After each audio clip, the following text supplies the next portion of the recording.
Hello everyone. आज मैं आप लोग के साथ जो घटना शेयर करने जा रही हूँ वो घटना बड़ी विचित्र है। इसे मैं क्या नाम दूँ समझ नहीं पा रही। पर मैं तो यही कहूँगी कि ऐसी घटना किसी के साथ घटित ना हो। अचानक एक दिन सुषमा का फ़ोन आया। उसने मुझसे कहा, याद है तुझे अपनी एक दोस्त हुआ करती थी प्रीति। मुझे प्रीति झट से याद आ गई। मैंने कहा, हाँ हाँ, वो लंबे बालों वाली प्रीति। उसने कहा, हाँ। मैंने उसे पूछा कि वो कहाँ है, इतने सालों से उसका कोई अता पता नहीं। तो सुषमा ने मुझे बताया कि उसे उसका पता चल गया है। वो हमारे शहर से यही कोई 20-25 किलोमीटर की दूरी पर रहती है। उसका घर शहर से थोड़ी दूरी पर है। मेरा मन मचल गया प्रीति से मिलने के लिए। सुषमा ने कहा, क्या तूने सुना नहीं प्रीति के बारे में? मैंने कहा, क्या? पूरी तो न्यूज़पेपर ठीक से नहीं पढ़ती क्या? मैंने कहा, क्या हुआ उसे? उसने कहा, देख व्हाट्सएप पे तुझे एक फ़ोटो भेज रही हूँ। मैंने व्हाट्सएप खोला। व्हाट्सएप में एक पेपर की क्लिपिंग थी। उसमें लिखा था कि शहर से 20-25 किलोमीटर दूर एक भूतिया घर है जिसे देखने लोग दूर दूर से आते हैं। और उन लोग ने उस घर की लोगों से इंटरव्यू भी ले रखा था और शायद वो प्रीति के पापा होंगे। उन्होंने अपने घर के बारे में बड़ी अजीब अजीब सी घटनाओं का वर्णन किया था। कैसे रात में अगल बगल के पड़ोसियों ने उनके घर में घूमती हुई परछाइयाँ देखी हैं। उनके घर पर सामान अचानक गायब हो जाता है और बेसमेंट से चीखने की आवाज़ें आती हैं। ये क्लिपिंग पढ़कर मैं घबरा गई। मैंने तुरंत सुषमा को फ़ोन किया। मैंने कहा, सुषमा ये सब क्या हो गया प्रीति के साथ? सुषमा ने कहा, हाँ यार, मुझे भी बहुत बुरा लगा। मेरा मन मचल गया प्रीति से मिलने को। मैंने कहा, चल सुषमा, संडे को हम तुम दोनों चलेंगे। सुषमा ने कहा कि वो नहीं जा पाएगी, उसे कुछ काम है। तो मैंने अकेले ही जाने का फ़ैसला किया। मैं अपनी सहेलियों को इतनी मुश्किलों के बीच में फंसा नहीं देख सकती थी। संडे को मैंने ओला बुक की और लगभग 25-30 मिनट में मैं उसके घर के बाहर पहुंच गई। उसके घर को ढूंढने में मुझे कोई दिक्कत नहीं हुई। जिससे भी पूछो सबको उसके घर का पता था। उसके घर के बाहर मैंने बड़ा विचित्र सा नज़ारा देखा। घर के बाहर एक लंबी कतार में लोग खड़े थे। मैंने सोचा कि इतने सारे लोग यहाँ कतार लगा के क्यों खड़े हैं। तब फिर मैंने भी वहीं पर कतार में अपनी जगह बना ली। मालूम पड़ा इस घर को देखने के लिए हमें टिकट लेना पड़ता है। मुझे ये बात बड़ी अजीब लगी। मैंने कहा कि मेरी सहेली इस घर में रहती है। सबने कहा, यहाँ जान पहचान से कोई फ़ायदा नहीं, टिकट लेकर ही अंदर जाने को मिलेगा, नहीं तो यहाँ की आत्माएं अशांत हो जाती हैं। मैंने कहा, ठीक है। 200 रुपये टिकट था एक आदमी का।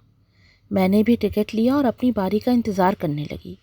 मैंने सोचा कि मेरी दोस्त मुझे देख के कितना खुश हो जाएगी।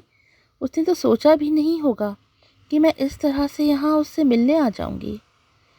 लगभग 1.5 घंटे धूप में खड़े रहने के बाद मेरी बारी आई। मैं अंदर गई तो मुझे प्रीति कहीं दिख नहीं रही थी।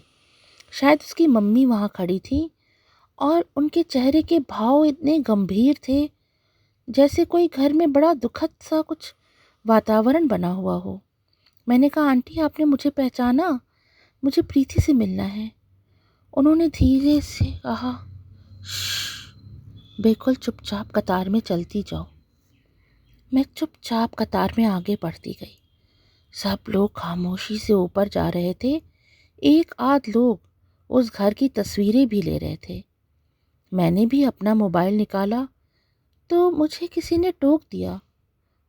शायद वो प्रीति का भाई था जो सीढ़ियों पे खड़ा था। उसने कहा, क्या आपने फ़ोटो लेने के लिए टिकट लिया है? मैंने कहा कि हाँ, ये देखो मेरा 200 रुपये का टिकट। उसने कहा, नहीं, तस्वीर उतारने के 500 रुपये अतिरिक्त लगते हैं। ये सुनकर मैं बहुत चौंक गई। मैंने चुपचाप अपना मोबाइल अंदर रख लिया। हम ऊपरी मंजिल पर गए। घर को ऐसा बना रखा था कि धूप की एक किरण अंदर नहीं आ रही थी। खिड़कियों पर लकड़ी की फंटियाँ ठोकी हुई थीं जिसमें से छन छन कर हल्की सी धूप आ रही थी। पर्दे ऐसे गंदे पुराने कि लगे कि सालों से बदले ना गए हों। कुल मिला के घर में बहुत ही निगेटिविटी लग रही थी। जब हम ऊपर गए तो अचानक लोग एक जगह ठहर गए और कुछ बहुत ध्यान से देखने लगे। मैं भी देखने लगी। वहाँ एक बड़े से लकड़ी के शोकेस में एक गुड़िया सजा के रखी हुई थी। उसे देखकर मैं बड़ी कस के चौंकी। इससे पहले कि मैं कुछ बोल पाती, किसी ने मेरा हाथ बड़ी जोर से दबाया। मैं पलटी तो देखा प्रीति है। उसने मुझसे चुप रहने का इशारा किया और वो कतार में से निकाल के मुझे पीछे घर के पिछवाड़े ले गई। हम नीचे किचन गार्डन में चले गए। उसने कहा, श्श, किसी से कुछ कहना मत। मैंने कहा, अरे प्रीति, ये तो वही गुड़िया जो मैंने तुम्हें दी थी। बोली, चुप रहो। मैं सोच में पड़ गई कि आखिर मेरी दी हुई गुड़िया को इन लोग ने इतना सजा कर लकड़ी के डिब्बे में क्यों बंद रखा है। वो बोली, क्या तुम जानती नहीं, ये गुड़िया हॉन्टेड है। मैंने कहा, क्या मजाक कर रही हो? ये गुड़िया तो मेरी दादी ने अपने हाथों से बनाई थी, कपड़े और ऊन से, और उसमें बची हुई रुई भर दी थी। याद नहीं है, तू एक बार मेरे घर आई थी, तब हम दोनों इस गुड़िया से खेल रहे थे, फिर मैंने तुझे ये गुड़िया गिफ्ट कर दी थी। ये भला हॉन्टेड कैसे हो सकती है? ये तो एक नॉन लिविंग थिंग है। उसने मुझसे कहा, बिल्कुल चुप रहो। अगर पापा ने ये बात सुन ली ना तो तुम्हारे साथ बहुत बुरा हो सकता है।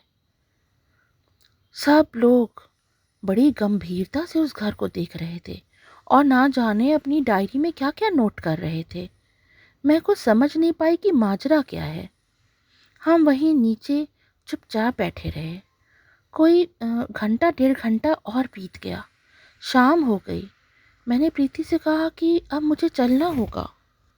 तब प्रीति ने कहा, ठीक है, मैं तुझसे मिलने कल तेरे घर आऊँगी, तब इत्मीनान से बातें करेंगे।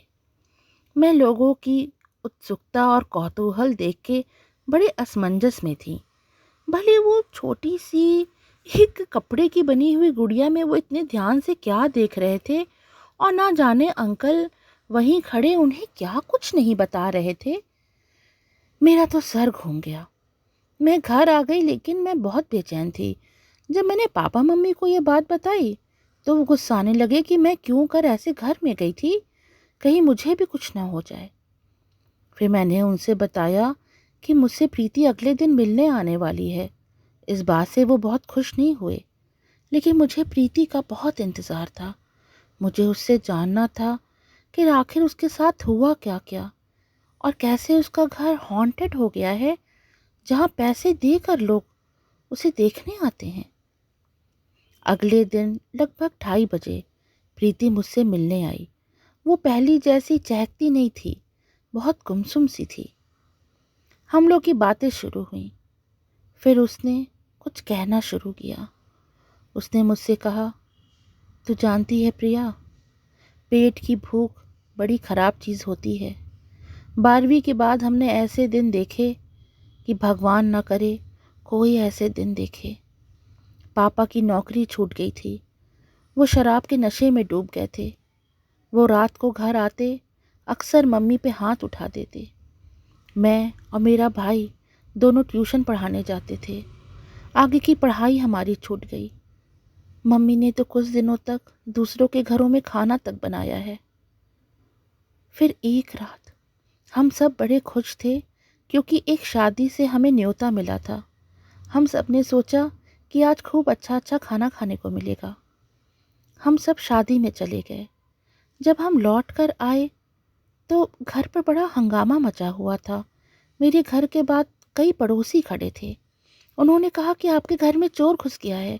ऊपरी मंजिल पर देखिए, बहुत आवाज़ें आ रही हैं, परछाइयाँ दिख रही किसी के चलने की। पापा ऊपरी मंजिल पर गए। हम सब डरे हुए थे। जब पापा नीचे आए तो उनके हाथ में वही गुड़िया थी जो तुमने मुझे दी थी। उन्होंने सबसे कहा, चोर नहीं था, ये गुड़िया थी। इस गुड़िया में जरूर रात को जान आ जाती है। मैंने इसे चलते हुए देखा। जैसे ही इसने मुझे देखा, ये चुप वहीं लेट गई। सब सबकी सांसें रुक गईं ये बातें सुनकर। हम भी बहुत सख्ते में आ गए। हमने पापा से कहा कि पापा ये कैसे हो सकता है, ये तो एक नॉन लिविंग थिंग है, कपड़े और रुई से बनी। पापा ने कहा बिल्कुल चुप रहो, अगर ज़िंदगी में आगे कुछ करना चाहते हो ना तो हमें इस झूठ को सच बनाना पड़ेगा। ऊपर कमरे में सच में एक चोर था जिसको मैंने मार पीट के पिछवाड़े भगा दिया और ये अफवाह फैला दी कि ये गुड़िया रात में चलती है। अब तुम देखना ये बात जंगल की आग की तरह चारों तरफ कैसे घूम जाती है। मैंने कहा फिर क्या हुआ? प्रीति ने कहा 1 महीने के अंदर अंदर हमारे घर में पैरानॉर्मल एक्टिविटी करने वाले लोगों की भीड़ लग गई। वो बड़े बड़े गैजेट्स और इंस्ट्रूमेंट्स लेके हमारे घर में ऐसी एक्टिविटी को रिकॉर्ड करने आ गए, जिससे हमारे आराम में बहुत खलल पड़ने लगा। फिर हमें पैसे की पेशकश होने लगी, कोई हमें 500 रुपये देता तो कोई 1000, और वो रात भर हमारे घर में रुक के तरह तरह के इंस्ट्रूमेंट से चूं चौं करके रिकॉर्डिंग करते रहते। उन्हें कुछ मिलता या ना मिलता हमें पता नहीं, पर हमारे दिन अब अच्छे कट रहे थे। मेरे छोटे भाई का वापस से एडमिशन हो गया था, मम्मी को खाना बनाने जाना नहीं पड़ता और पापा भी अब शराब की लत से दूर हो रहे थे। हम सब ने इस झूठ को अपनी ज़िंदगी का हिस्सा बना लिया। और फिर 1 साल के बाद पापा ने इस घर में किसी के भी आने पर टिकट लगा दिया। तब भी लोगों के आने में कोई कमी नहीं हुई। कभी कोई न्यूज़ रिपोर्टर हमारे घर को देखने आता है तो कभी कोई न्यूज़पेपर का एडिटर चला आता है। तुम सोच नहीं सकती प्रिया, अंधविश्वास कितनी तेज़ी से फैलता है। मैं इसके खिलाफ हूँ, लेकिन ये बात सिर्फ मेरे बस में नहीं है। ये सब पापा कंट्रोल कर रहे हैं, मैं उनके अगेंस्ट नहीं जा सकती। और मैं तुमसे सिर्फ एक बात कहना चाहूँगी प्रिया, प्लीज़ इस राज को राज रखना, नहीं तो तुम्हारी जान पर खतरा हो सकता है। कोई भी अपने पेट पे लात मारता देख नहीं सकता किसी को। मेरे पापा ऐसे तो बहुत अच्छे हैं, लेकिन अगर उनकी आमदनी पर कोई भी असर पड़ा तो शायद तुम्हारी जान को खतरा हो जाए। ये सारी बातें सुनकर मैं सख्ते में आ गई। ना जाने मैं क्या कुछ नहीं सोचती रही रात भर। मैं इतना कमज़ोर महसूस कर रही थी खुद को। एक तरफ मैं आवाज़ उठाना चाहती थी, लोगों को बताना चाहती थी कि ये सब गलत है, और दूसरी तरफ मुझे प्रीति याद आती। मुझे अपनी जान के खतरे पे कोई डर नहीं था, लेकिन उसके पापा सुना था बड़े जालिम हैं, कहीं वो प्रीति को कोई नुकसान ना पहुंचा दें। ये सोच के मैं चुप रह गई। कुछ दिनों के बाद टीवी पे प्राइम न्यूज़ में उसका घर दिखाया जा रहा था और न्यूज़ रिपोर्टर बड़े चाव से उसके घर का हर कोना दिखा रहे थे। खास करके उस गुड़िया के बारे में ना जाने क्या क्या बातें बता रहे थे कि वो रात को ताला तोड़ के पूरे घर में घूमती है, हर बार अलग जगह पे मिलती है और लोगों ने ऐसा होता देखा है।